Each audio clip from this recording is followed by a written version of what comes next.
जितने अंश में आपका राग जो है ना प्रगाढ़ता को प्राप्त नहीं है, तो जितने जितने अंश में मान लो वह लाइट भी है राग, तो भी वह राग तो है। 0 वाट का बल्ब भी जलाओ तब भी वह प्रकाश तो देगा। उसी प्रकार संज्वलन कषाय के साथ जो ज्ञान की परिणति है वह भी ज्ञान प्योर नहीं है, क्योंकि वह राग से प्रभावित है। और उससे हट करके नीचे प्रत्याख्यानावर्णी का उदय हो जाएगा, उससे नीचे आकर के अप्रत्याख्यानावर्णी, और उसके नीचे आकर के ये अनंतानुबंधी संबंधित राग से वह ज्ञान संबंधित हो चुका है, तो निश्चित रूप से वह प्रगाढ़ता मानी जाती है। उसके माध्यम से कर्म बंध से हम बच नहीं पाएंगे, बल्कि सम्यक दर्शन से भी हाथ धो देंगे।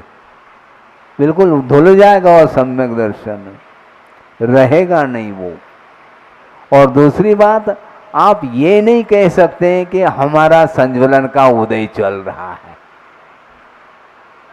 आप किस आधार से कहना चाहो, क्योंकि यह गुणस्थान की परिणति वह बुद्धिगम्य नहीं है, तो आप ये नहीं कह सकते हमारा राग तो संज्वलन जन्य है। हाँ, चरणानियोग की पद्धति से आपकी क्रियाओं को देख करके हम कह सकते हैं फिर भी, लेकिन वस्तुतः उस प्रकार की क्रिया होते हुए भी वह संज्वलन का ही उदय चल रहा है, ऐसा हम नहीं कह पाएंगे। क्योंकि पूरी तरह से विषयों से ऊपर उठा हुआ भी जीव पाया जाता है द्रव्यलिंगी। वो क्या कर रहा है मुझे बताओ? वो पूरा पूरा रस परित्याग कर लिया उसने। अब संज्वलन की बात मत करो। हम संज्वलन की बात करके थोड़ा बहुत ग्रहण तो कर रहे हैं रसों का, किंतु ऐसे भी वो जीव हो सकते हैं साधना करने वाले द्रव्यलिंगी, और वो पूरी तरह से परित्याग, कोई रस नहीं ले रहा है वो। हाँ, अनशन भी कर रहा है और रस परित्याग भी कर रहा है, यहाँ तक कि वह उपसर्ग आदि को भी सहन कर रहा है महाराज। इतना छोड़ना कोई खास बात नहीं उसके लिए। ये सब छोड़ करके उसको घानी में भी पेल दो तब भी वह शुक्ल लेशा से नीचे नहीं आता। अब उसके अंदर इसके उपरांत भी उसका राग विद्यमान है, क्योंकि उसके पास उत्तम त्याग नहीं है। ध्यान रखो, ये सब कुछ छोड़ दिया महाराज, ग्रहण करने के लिए छोड़ा है महाराज। ये कहा जा रहा है निदान बंध के साथ उसने तप को अंगीकार किया है, क्योंकि इसके माध्यम से इच्छित वस्तु मुझे मिलने वाली है। इस धारणा के साथ उसने सारे वैश्विक सामग्री को छोड़ दिया है, किंतु यह छोड़ना मात्र त्याग धर्म नहीं, क्योंकि उत्तम त्याग होना चाहिए। उत्तम त्याग वही माना जाता है जो निदान वर्जम, निदान से रहित हो करके विषयों के प्रति मन को मोड़ना, मुख मोड़ना, यह कहलाता है। इसलिए रसम जानाति रस रूपेण तन्मयो न भवति इति अरसः, ऐसा कहा। अनेन प्रकारेण यथा संभवम रूप गंध शब्द विषयेषु, इसी प्रकार यथा संभव रूप है, गंध है, शब्द है इत्यादि जो विषय हैं उनमें भी इसी प्रकार वर्णन कर लेना चाहिए, व्याख्यान कर लेना चाहिए। तथा च अध्याहारम कृत्वा स्पर्श विषये च योजनीयम, इसी प्रकार अध्याहार करके, अध्याहार क्यों किया जा रहा है? अध्याहार क्यों कर रहे हैं? रूप गंध शब्द इनको तो ले लिया और स्पर्श तो आ ही गया होगा, नहीं अध्याहार कर रहे हैं। क्यों अध्याहार कर रहे हैं? क्योंकि गाथा में स्पर्श शब्द नहीं आया है। गाथा में स्पर्श शब्द देख लो आया क्या? अरसम रूपम गंधम, ये 3 आ गए हैं बस, और शब्द आ गया है, किंतु स्पर्श नहीं आया है। इसलिए उसका भी अध्ययन करके उसमें भी इसी प्रकार की संयोजना कर लेनी चाहिए, ऐसा इसका भाव है। अव्वतम, वह जीव कैसा है? व्यक्त नहीं वो, हाँ। यथा क्रोधादि कषाय चक्रम मिथ्यात्वरागादि परिणत मनसाम निर्मल स्वात्मो स्वरूपोपलब्धि रहिता नाम व्यक्तिम आयाति तथा परमात्मा न आयाति इति अव्यक्त। वाह, बहुत अच्छा वर्णन किया।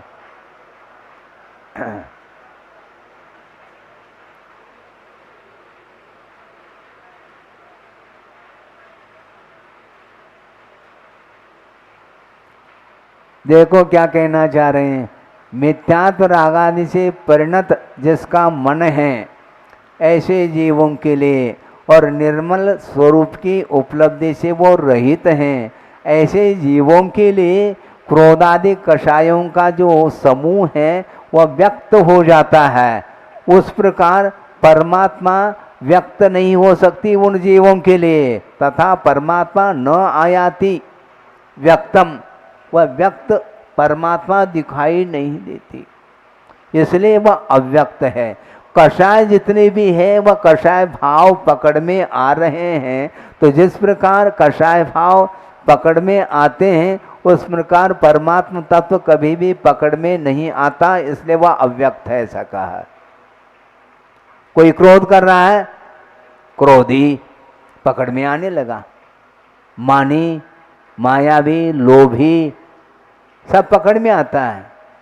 हमने देखा है, आपने देखा होगा, लेकिन प्रसंग के अनुरूप याद आना शेष रह जाता है। ये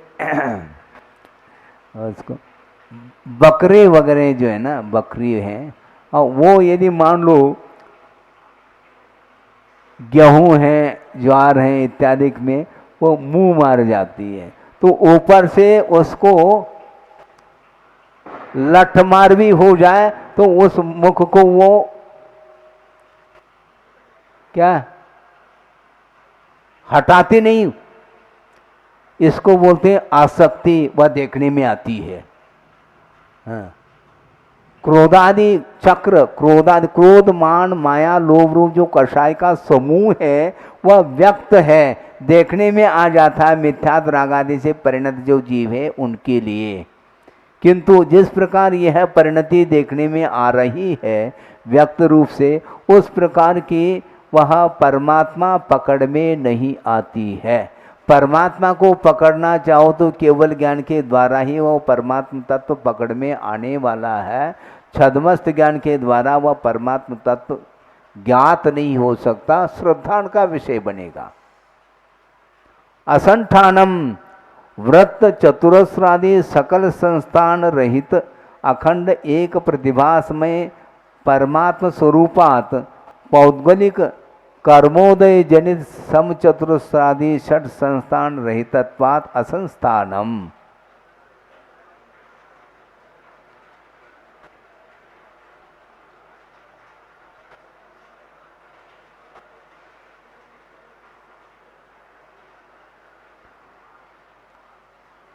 व्रत अर्थात गोलाई को लेकर के, चतुरस्र है इत्यादि जो समस्त संस्थान हैं, उन संस्थानों से रहित अखंड एक प्रतिभासमय परमात्मा का स्वरूप है। इसलिए पौद्गलिक जो कर्म के उदय से उत्पन्न होने वाले चतुरस्र आदि जो 6 प्रकार के संस्थान हैं उससे रहित होने के कारण असंठानम ऐसा उसको कहा है, संस्थान से रहित है। अलिंग ग्रहणम यद्यपि अनुमानेन लक्षणेन परोक्ष ज्ञानेन व्यवहारेण धूमात् अग्निवत् अशुद्धात्मा ज्ञायते।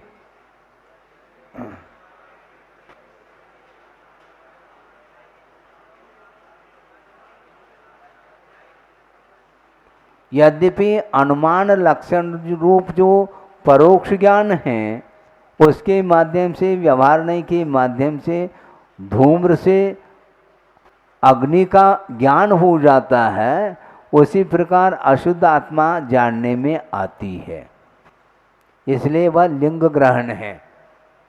अलिंग ग्रहण नहीं, लिंग का अर्थ इन्होंने अनुमान लिया है। हाँ।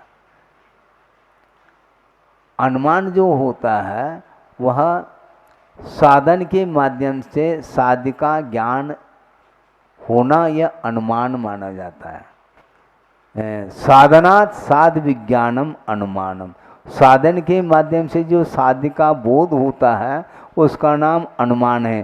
तो अग्नि का साधन क्या है? धूम्र है। उसके माध्यम से जिस प्रकार अग्नि का बोध हो रहा है उसी प्रकार अनुमान ज्ञान के माध्यम से अशुद्ध आत्मा का ज्ञान हो जाता है, शुद्ध आत्मा का ज्ञान नहीं होता।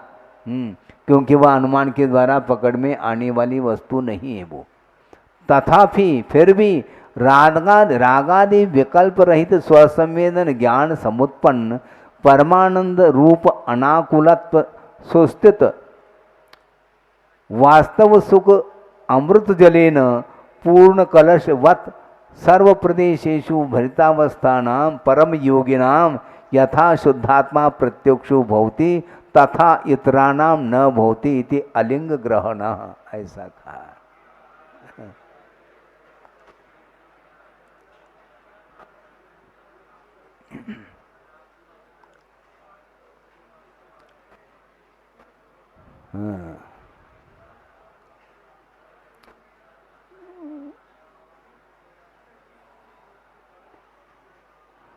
फिर भी रागादि विकल्पों से रहित जो स्वसंवेदन ज्ञान है उससे उत्पन्न जो परमानंद रूप अनाकुलत्व में स्थित जो वास्तविक सुखामृत रूप जल के द्वारा पूर्ण कलश के समान समस्त प्रदेशों में परिपूर्णता को लेकर के जो योगी हैं, परम योगी, उनके लिए तो वह शुद्धात्मा का प्रत्यक्षीकरण हो सकता है।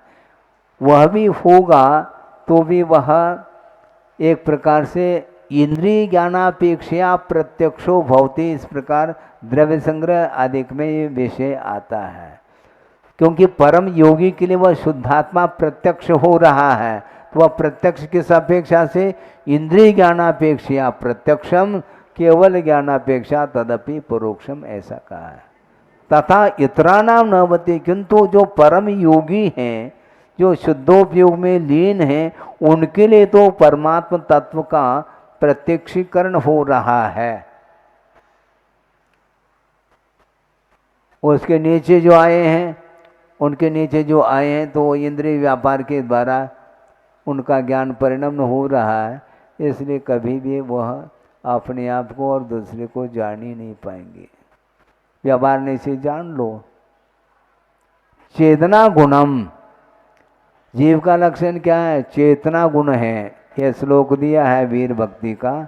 या सर्वाणि चराचराणि विधिवत द्रव्याणि तेषां गुणान् पर्यायानपि भूत भावि भवत सर्वान् सदा सर्वथा जानीते युगपत् प्रतिक्षणमत सर्वज्ञ इत्युच्यते सर्वज्ञाय जिनेश्वराय महते वीराय तस्मै नमः।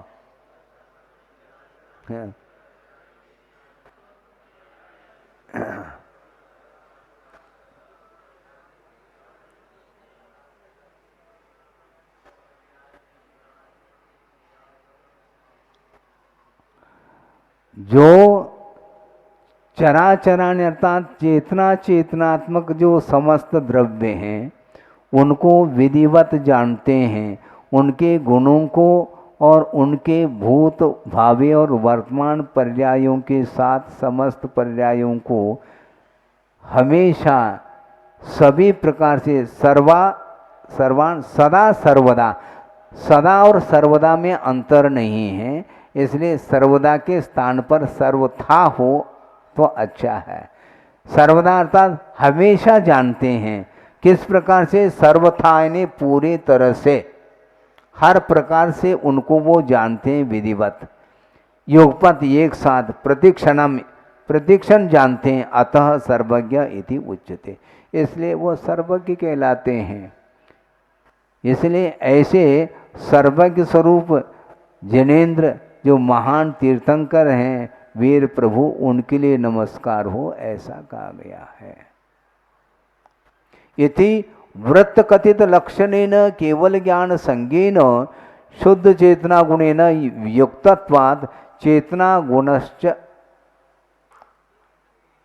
यह।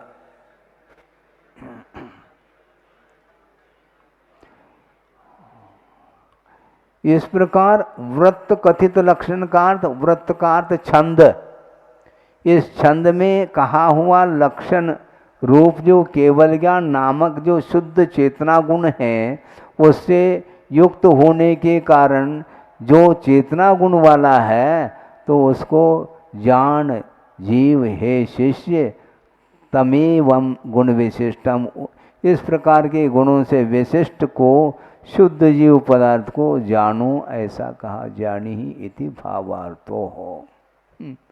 शुद्ध चेतना गुण वाला जीव है और वह किस कोने में चेतना बैठी है, भगवान ही मालिक है।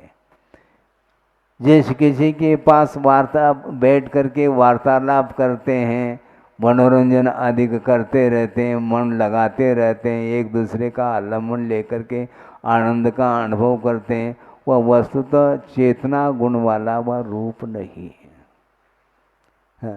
क्योंकि परमात्मा का जिसमें दर्शन हो वही वस्तुतः चैतन्य परिणति आत्मा की मानी जाती है। बाकी सब अशुद्ध ज्ञान चेतना है, शुद्ध ज्ञान चेतना है ही नहीं। जबकि समयसारकार ये कहना चाह रहे हैं, वैसे सभी आगमकार कह रहे हैं कि शुद्धोपयोग भी आत्मा का स्वभाव नहीं। और तो छोड़ दो आप, क्योंकि क्षौभ्रमिक है, साधी शांत है।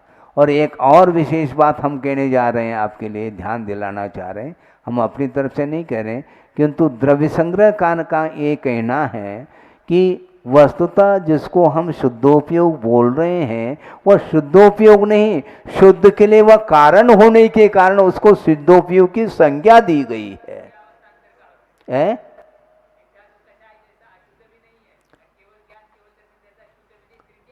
तृतीय अवस्थान्तर है, क्योंकि वह है एक देश शुद्ध निश्चय का विषय, क्योंकि शुद्ध के लिए कारण है। यदि इसी को शुद्ध कहेंगे तो शुद्ध कभी भी नष्ट नहीं हो सकता है, वह साधी अनंत पर्याय है। तो ऐसी स्थिति में साधी अनंत पर्याय है तो वह अभी कैसे प्राप्त हो गई आपके लिए? संसार दशा में वह प्राप्त हो ही नहीं सकती वह शुद्धोपयोग की परिणति। किंतु वह शुद्धोपयोग जो है, शुद्ध जो ज्ञान चेतना है, केवल ज्ञान है, उसके लिए कारण होने के कारण उसमें कारण में कार्य का उपचार करके कथन किया जाता है। जैसे क्या उदाहरण के लिए कारण में कार्य का उपचार करना है, उदाहरण के लिए क्या देंगे? हाँ, ये अन्न को प्राण कहा, जबकि अन्न के माध्यम से प्राण की रक्षा, 10 प्रकार के प्राणों की रक्षा होती है, इसलिए उस अन्न को भी कारण में कार्य का उपचार कर दिया। वह प्राण के लिए कारण है और उसी को प्राण कर दिया। उसी प्रकार उस अन्न को कार्य मान करके उसके लिए जो कारण धन है उसको भी प्राण कह सकते हैं, इसमें बाधा नहीं, क्योंकि कारण में कारण का, कारण में कारण का कार्य का उपचार करके कथन करते हैं, कथन पद्धति है। एवं इस प्रकार भेद भावनार्थ सर्व प्रकार उपादेय शुद्ध जीव कथन रूपेण एक सूत्रेण द्वितीय स्थलम गतम।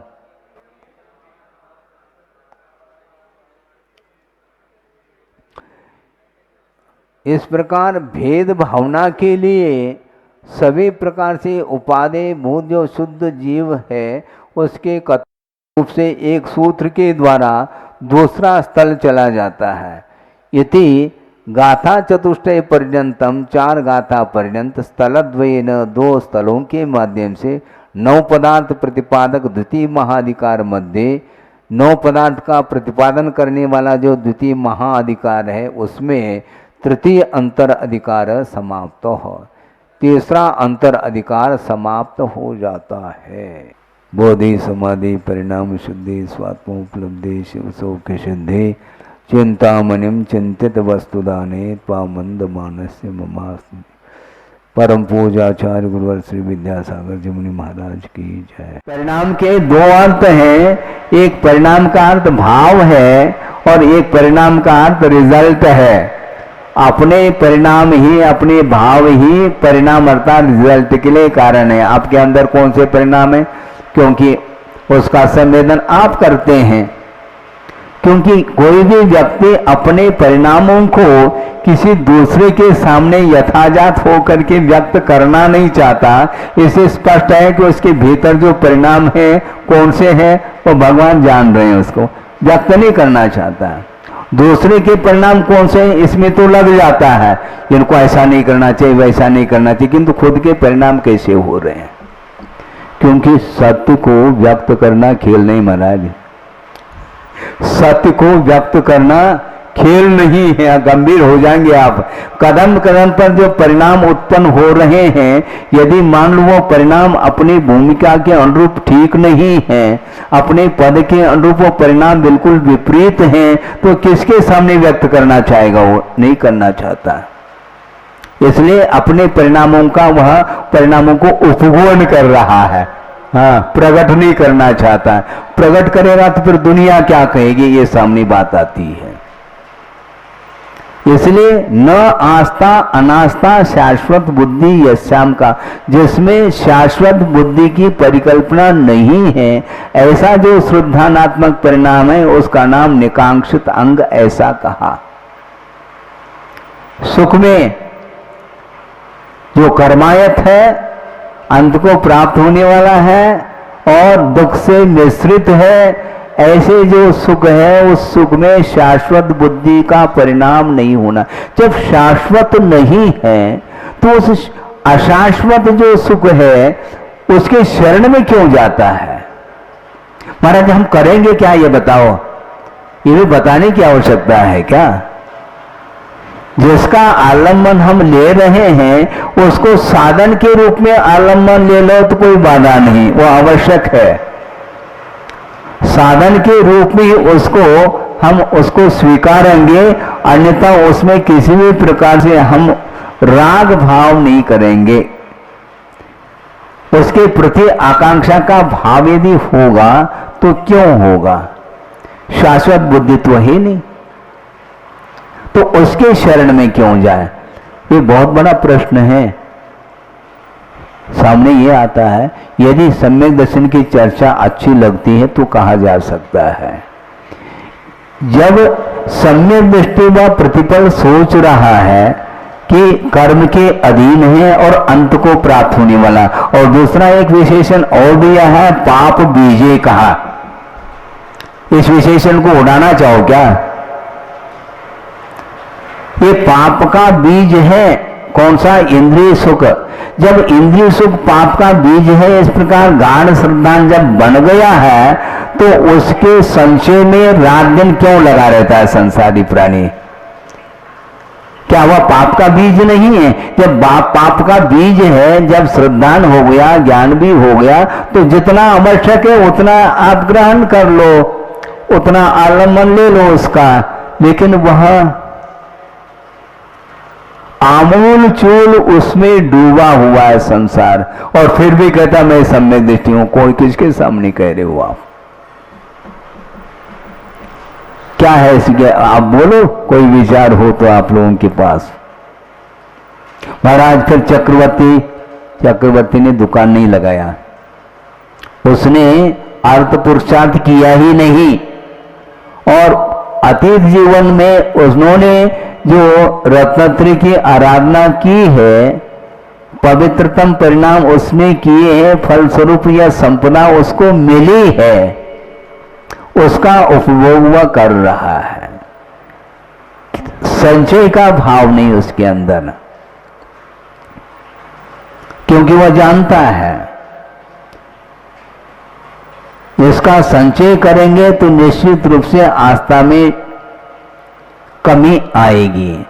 आवश्यक जितना है उतना आप ग्रहण कर लो, ये कहा गया। क्योंकि वो पंचेंद्रिय के जो विषय हैं वो आपके लिए एक प्रकार के साधन हैं, साधन का निषेध नहीं किया आचार्यों ने, इसलिए कहा, क्या कहा बोलो,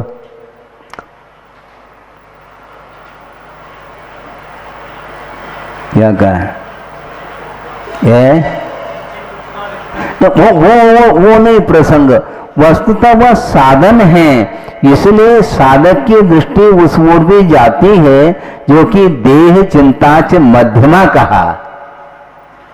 शरीर के प्रति जो दृष्टि जाती है कि इसको भी हमें सुरक्षित रखना है, क्योंकि यह रत्नत्रय के अनुपालन करने के लिए सहयोग प्रदान करने वाला यह शरीर है, इसलिए उत्तम चिंता को छोड़ करके शरीर की ओर दृष्टि रखता है।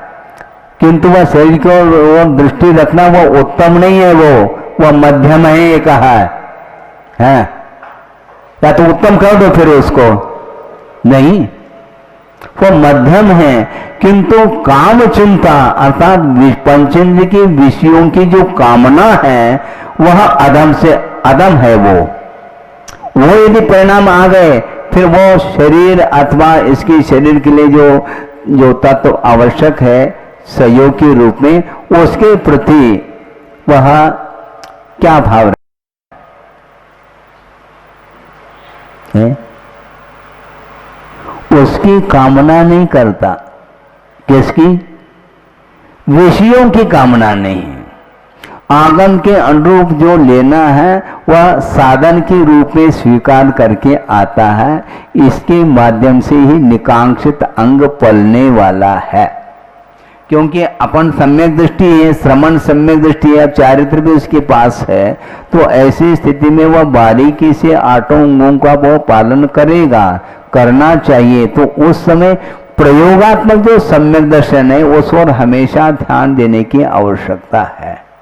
आपका चारित्र यथावत है, द्रव्य चारित्र, और उसमें कोई परिवर्तन नहीं आने वाला है। आजीवन के लिए व्रतों का आरोपण हो चुका है, महाव्रतों का, उसका पालन हमें करना है। शरीर आश्रित वो कर ही रहा है, वो करते हुए भी परिणाम जो है वो शिथिल हो रहे हैं और विषयों की ओर दृष्टि जा रही है। तो उस समय वह भावात्मक जो चारित्र है उसमें जो है ना कमी आएगी, और फिर श्रद्धा धीरे धीरे श्रद्धान में, और श्रद्धान में कमी आते ही चारित्र में शिथिलता प्रारंभ हो गई। इन प्रकार से उसका समर्थन करना चाहेगा वो, तो समर्थन करेगा मान लो, तो निश्चित रूप से वह आगे बढ़ नहीं पाएगा।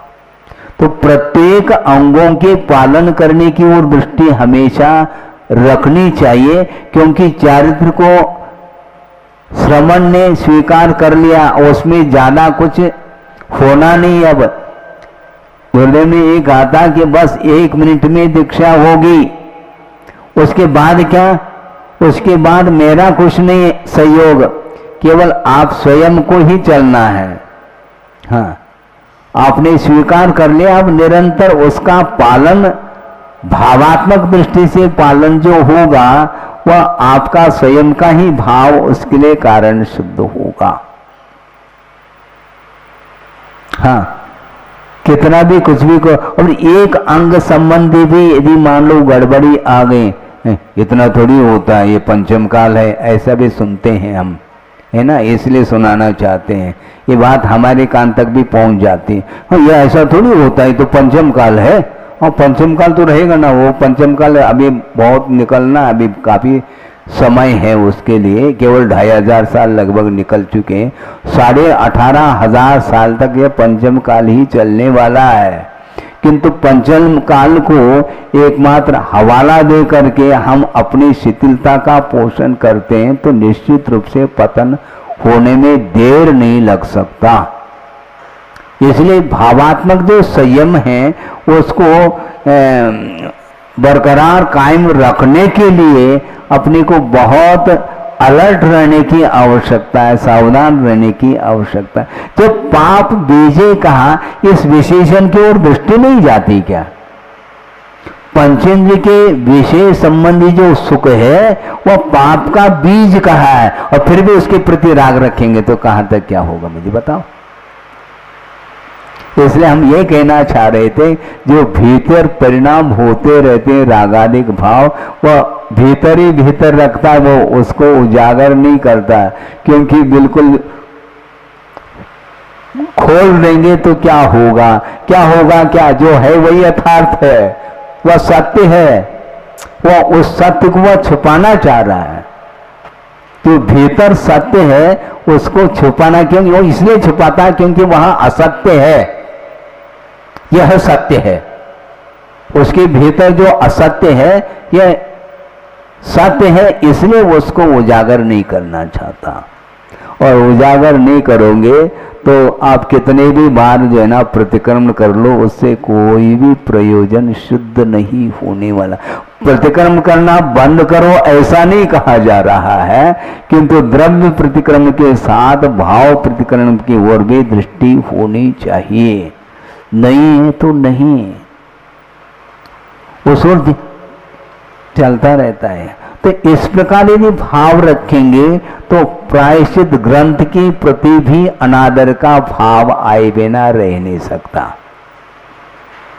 हाँ, इसलिए यथाजात होकर के वह अपने भावों को गुरु के सामने प्रेषित करता है, उद्घाटित करता है कि भगवान ये इसी प्रकार के हमारे दोष लगे हैं, इसका परिवर्तन। इतना दोष लगे हैं तो आगम के माध्यम से हम उसको दूर कर लेंगे। ऐसा दूर होते नहीं महाराज, वो बिना गुरु के सामने निवेदन किए बिना वह दोष दूर नहीं। निवेदन इसलिए नहीं करना चाहता, यदि करूंगा तो गुरुदेव की दृष्टि में हम किस रूप में रहेंगे, किस रूप में, क्या जिस रूप में है उस रूप में रहेंगे।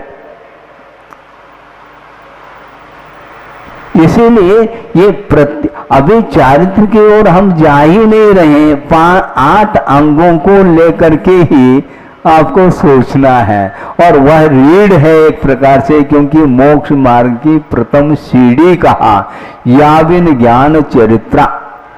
सम्यक दर्शन के बिना चारित्र का कोई भी महत्व नहीं है।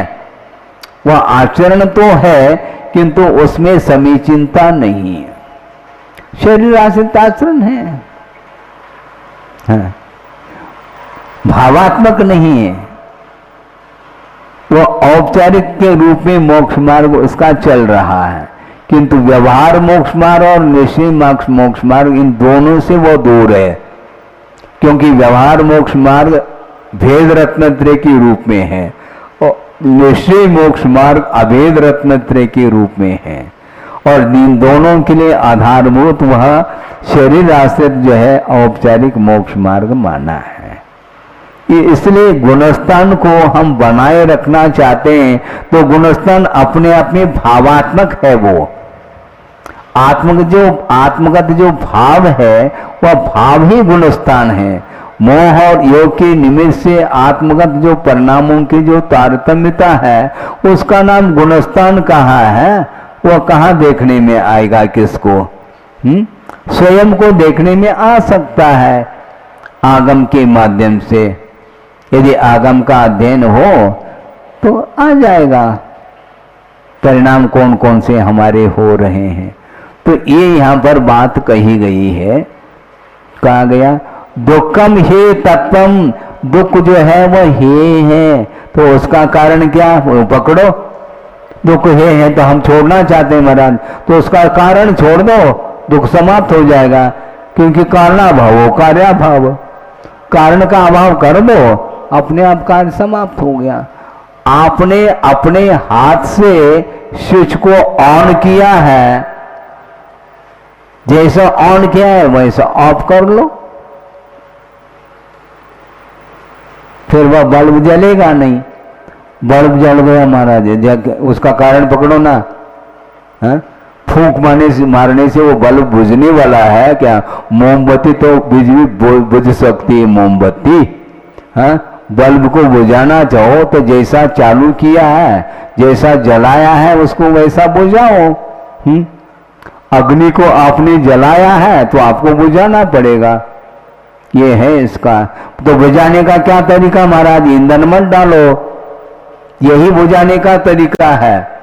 हाँ, फूंक मारने से अग्नि बुझने वाली नहीं है, बहुत वह है क्या है?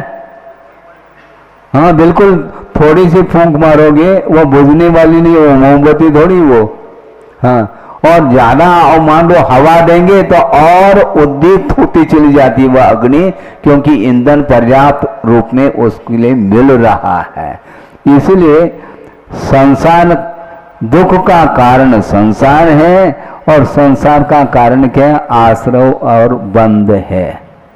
और आश्रय और बंध जो हो रहा है वह मिथ्या दर्शन, मिथ्या ज्ञान, मिथ्या चारित्र रूप जो परिणाम है, उसके माध्यम से आश्रय और बंध की परंपरा चल रही है। इसलिए भावाश्रव को रोके बिना द्रव्याश्रव रोक नहीं सकता, ये क्लियर है, ये क्लियर है। महाराज हम क्या करें? कोई मान लो कोई कहे तो महाराज हम सही बताएं आपको, हमें बहुत परेशानी है, वो आप ही बता पाएंगे। कोई बात नहीं, कितनी भी परेशानी हो उसको ठीक किया जा सकता है। अच्छा हाँ, पहले ये बता दो कौन से परिणाम है तुम्हारे, ये बता दो ना। वो बताना नहीं चाहता, फिर मैं क्या बताऊं? क्योंकि जो है उसको ऑफ करने की बात करो। विशुद्धि बढ़ नहीं माना, बढ़ नहीं रहे, संक्लेश तो है क्या? नहीं, ये तो कम से कम श्रद्धा नहीं। संक्लेश को छोड़ो, तो वो भी नहीं छोड़ा जाता, तो दोनों एक साथ रह नहीं पाएंगे। दिन है तो रात नहीं, रात है तो दिन नहीं, सीधी सीधी बात है। हाँ, इसलिए जो भाव उत्पन्न हो रहे हैं उन भावों को आप डिलीट करिएगा, उसके माध्यम से ही आपको शांति मिलने वाली। शांति कैसी मिले? तो अभी आप शांति का अनुभव कर रहे हैं क्या अशांति का? पर आज अशांति, हाँ ठीक है, किस कारण से अशांति आ रही है ये भी ज्ञात नहीं है, तो फिर परीक्षा में बैठने योग्य नहीं है आप, एंट्रेंस में फेल हो गए। आगे क्या बढ़ाएंगे आपको?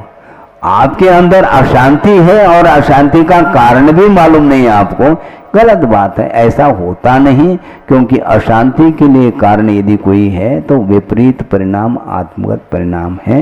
इसलिए उसको छोड़ो, निश्चित रूप से कारण का अभाव हो जाएगा तो अपने आप ही कार्य का अभाव हो जाएगा।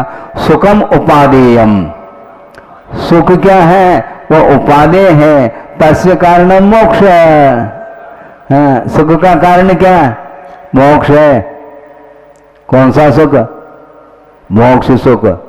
इंद्रिय सुख का कारण संसार है, और मोक्ष सुख का जो कारण है वह मोक्ष ही है। इंद्रियातीत जो सुख है वह उपादेय है, और उसका कारण मोक्ष है। मोक्ष से कारणम, मोक्ष का कारण क्या है? संवर निर्जरा पदार्थ द्वयम। संवर और निद्रा के रूप में जो दो पदार्थ हैं वही मोक्ष के लिए कारण है, और कोई भी कारण नहीं।